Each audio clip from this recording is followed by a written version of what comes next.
Hello guys, आज हम करने जा रहे हैं 15 क्वेश्चन एमसीक्यूज के, जो कि द लिविंग वर्ड से हैं। ये आपके नीट में हेल्पफुल रहेगा। तो चलिए स्टार्ट करते हैं। पहला क्वेश्चन है हमारा, which two of the below given are known as twin characteristic of growth. ऐसे दो कौन से हैं, ऑप्शंस में से ऐसे दो कौन से ऑप्शन है जो कि ट्विन कैरेक्टरिस्टिक है ग्रोथ के लिए। ठीक है, तो पहला ऑप्शन है इंक्रीज इन मास, मास में बढ़ना। दूसरा ऑप्शन है सेलुलर ऑर्गेनाइजेशन होना। Increase in number of individual, cellular differentiation. तो इनमें से कौन से हैं?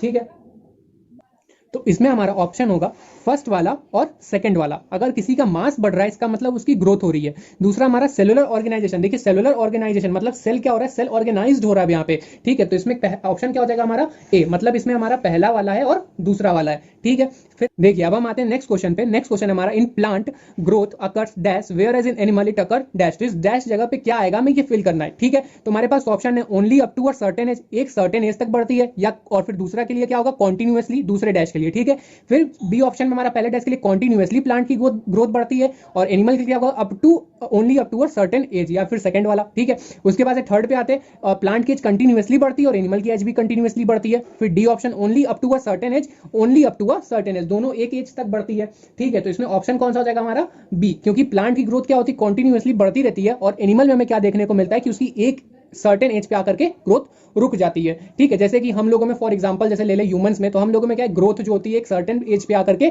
थम जाती है। ठीक है, और प्लांट में क्या होता है, उसकी ग्रोथ कंटिन्यूअसली इंक्रीज करती रहती है। ठीक है, जैसे कि अब multi cellular organism increases its mass by cell division. जो मल्टी सेलुलर ऑर्गेनिज्म होते हैं वो अपना मास कैसे इंक्रीज करते हैं, सेल डिवीजन के थ्रू इंक्रीज करते हैं। ठीक है, उसके बाद से प्लांट में क्या होता है, इन plant growth continues through out the life, मतलब उनकी जो पूरी लाइफ के थ्रू क्या होता है, उनकी पूरी लाइफ में क्या होता है, ग्रोथ देखने को मिलता है। As they have meristematic areas, जब तक उनके पास क्या होता है, मेरिस्मेटिक एरियाज होता है। क्योंकि हमें क्या पता है, हमें पता है कि जो मेरिस्मेटिक एरियाज हैं, ठीक है, जो हमारे मेरिस्मेटिक एरियाज हैं वो ग्रोथ के लिए क्या होते हैं, रिस्पॉन्सिबल होते हैं प्लांट के अंदर। ठीक है, where cell division occur continuously, यहां पे सेल डिवीजन क्या होता है, कंटिन्यूअसली अकर, मतलब चलता रहता है। In animal growth occur up towards certain age, और एनिमल्स के अंदर क्या होता है, एनिमल्स के अंदर एक एज तक की क्या होती है, उसकी सेल डिवाइड्स करती है, वहां पे ग्रोथ होता है। ठीक है, after which cell divide only to replace worn out and loss cell. देखिए हमारे में क्या होता है कि ग्रोथ के लिए जब सेल डिवीजन होता है वो एक सर्टेन एज तक होता है, लेकिन मानिए आपको चोट वगैरह लग जाए, कट पिट जाए कहीं, ठीक है, कोई इंजरी हो जाए, तो इंजरी के टाइम पे भी क्या होता है, हमारी सेल वापस से सेल डिवीजन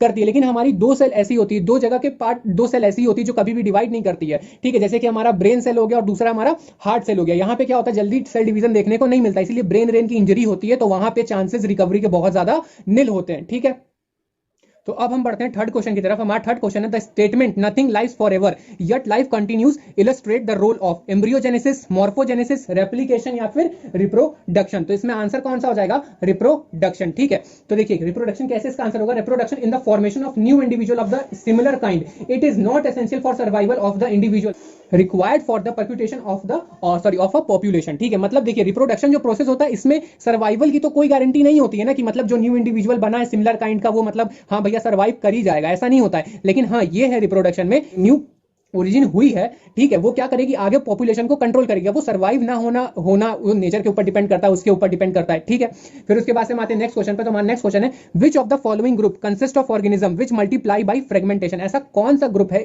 नीचे ऑप्शंस में से, consist of a organism which multiply by fragmentation, जो कि फ्रेगमेंटेशन द्वारा मल्टीप्लाई होते हैं। ठीक है, तो इसका आंसर क्या हो जाएगा, देखिए पहले ऑप्शंस पढ़ लेते हैं, अर्थवर्म, अमीबा, फंजाई। फिर उसके बाद से सेकंड ऑप्शन है earthworm, fungi, bacteria. C option है हमारा fungi, filamentous, algae, protonema of mosses. ठीक है, फंजाई, और फिर उसके बाद से फोर्थ ऑप्शन है अमीबा, हाइड्रा या बैक्टीरिया। तो इन चारों में से कौन सा ऑप्शन होगा, देखिए फंजाई में भी क्या होता है, हमारा फ्रेगमेंटेशन देखने को मिलता है। फिलामेंटस एल्गी भी हमारा क्या करता है, फ्रेगमेंटेशन देखने को मिलता है। प्रोटोनेमा मोसेस में भी क्या होता है, हमारा फ्रेगमेंटेशन देखने को मिलता है। बस अर्थवर्म, अमीबा में हमारा क्या, अमीबा में हमें मल्टीपल फिजन देखने को मिलता है। ठीक है, हाइड्रा में हमें बडिंग देखने को मिलता है। ठीक है, तो इस तरीके से जहां जहां अमीबा और जिस ऑप्शन में हाइड्रा, वो ऑप्शन कैसे सही हो सकता है, बैक्टीरिया, अर्थवर्म, ये सब भी कैसे। फिर उसके बाद इसमें सी ऑप्शन ही हो जाएगा, क्योंकि फंजाई भी फिलामेंटस के थ्रू, फ्रेगमेंटेशन के थ्रू डिवाइड करता है, खुद को मल्टीप्लाई करता है। फिलामेंटस एल्गी भी वैसे ही अपने आप को मल्टीप्लाई करता है। प्रोटोनेमा ऑफ मोसेस भी कैसे करता है, फ्रेगमेंटेशन के थ्रू ही करता है। ठीक है, तो हमारा फिफ्थ क्वेश्चन है। फिफ्थ क्वेश्चन पे हम आते हैं, which of the following organism does not reproduce. इसमें से गिवन ऑप्शन में से ऐसे कौन से ऑर्गेनिज्म है जो कि reproduction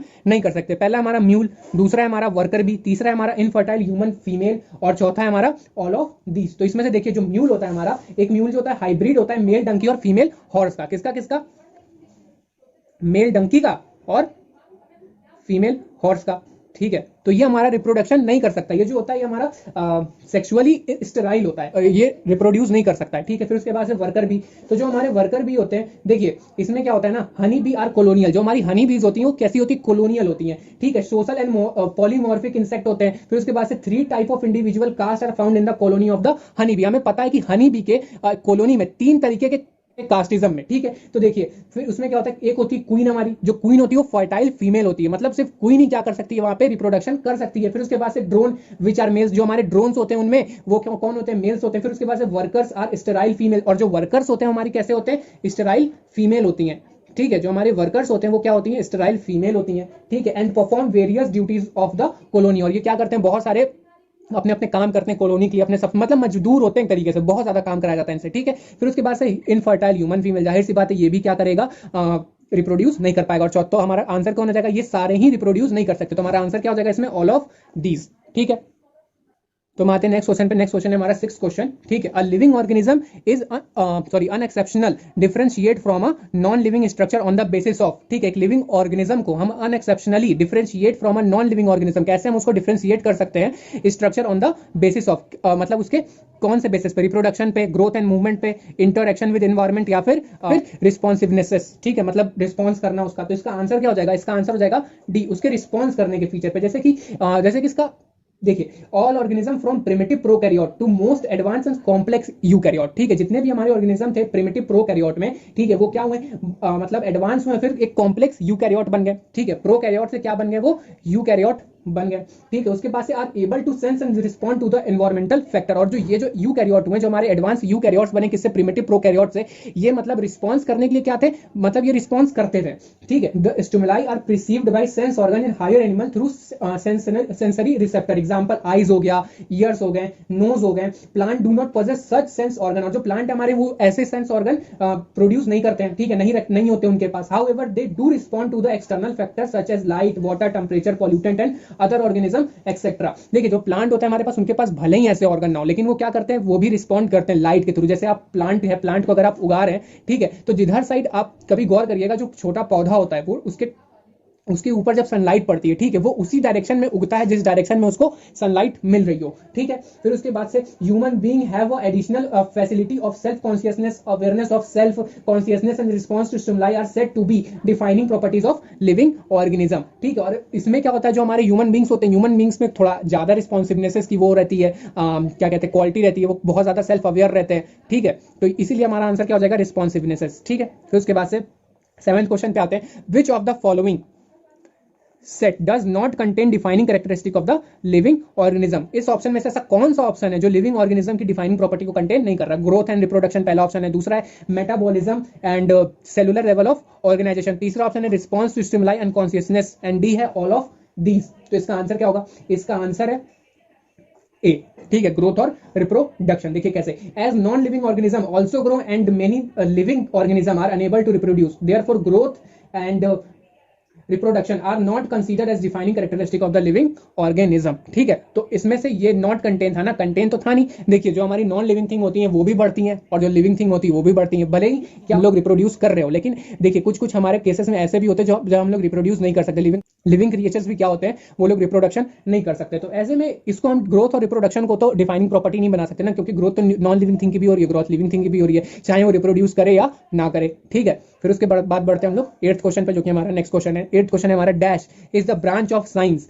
dealing with identification, nomenclature and classification of organism. तो इसमें से ऐसा कौन सा ब्रांच है साइंस का जो कि नोमेनक्लेचर के आइडेंटिफिकेशन और क्लासिफिकेशन से डील करता है। जैसे कि हमारा पहला हो गया मॉर्फोलॉजी, एनाटॉमी, इकोलॉजी और टेक्सोनोमी। तो इसमें से आंसर क्या हो जाएगा, हमारा आंसर हो जाएगा डी, टेक्सोनोमी। ठीक है, तो देखिए, जो हमारा टेक्सोनोमी था, is defined as a science dealing with the identification, nomenclature and classification of organism. The term taxonomy was given by de Candolle. ठीक है, तो याद रखिएगा, नाम याद रखिएगा कि टेक्सोनोमी का नाम किसने दिया था, डी कैंडोले ने दिया था। ठीक है, फिर हम बढ़ते हैं नेक्स्ट क्वेश्चन पे। नेक्स्ट क्वेश्चन है हमारा 9 question, first step in taxonomy is, ऐसा पहला स्टेप बताइए टैक्सोनॉमी का। तो पहला हो जाएगा इसमें ऑप्शन से description of organism, identification of organism, उसको ऑर्गेनिज्म को आइडेंटिफाई करना या फिर ऑर्गेनिज्म के बारे में डिस्क्रिप्शन लिखना, नॉमेनक्लेचर ऑफ ऑर्गेनिज्म, या फिर last option classification of organism. तो इसमें से आंसर कौन सा हो जाएगा? बी, पहला। पहले हम किसी भी चीज को ढूंढते हैं ना, बाद में उसके बारे में बताते हैं, बाद में उसके बारे में खोजबीन करते हैं। भाई साहब, आप पहले भी किसी बंदे से मिलते होंगे तो ऐसा तो नहीं सीधे आप उसको चाय वाय पे बुला लाते होंगे, पहले आप उससे मिलते होंगे, हाय हेलो करते होंगे, दोस्ती वोस्ती बढ़ाते होंगे, आइडेंटिफाई करते होंगे कि अच्छा इंसान है कि नहीं, घर पे आकर के कहीं कुछ चुरा के भाग ना जाए। तो इस वजह से पहला क्या है? Identification of the organism. इसका आंसर क्या हो जाएगा? बी, ठीक है।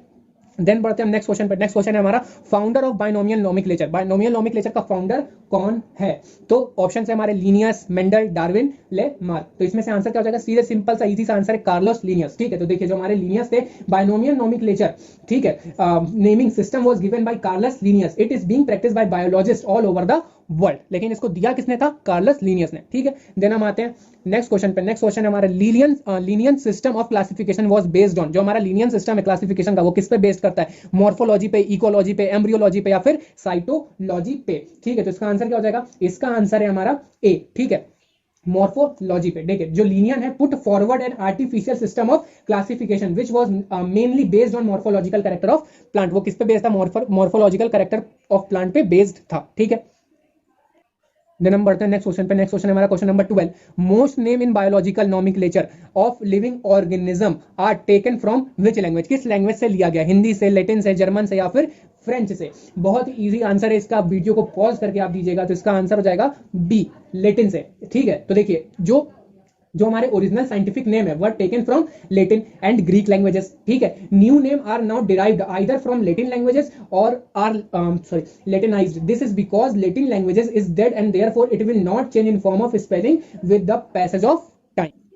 देन नेक्स्ट क्वेश्चन की तरफ हम बढ़ते हैं। नेक्स्ट क्वेश्चन हमारा क्वेश्चन नंबर 13 और क्वेश्चन है plant were given Latin name because it is a simple language, common language, dead language और नॉन ऑफ दीज। इसको हमने अभी क्वेश्चन नंबर 12 में किया था। लैटिन लैंग्वेज हमारी कैसी लैंग्वेज है?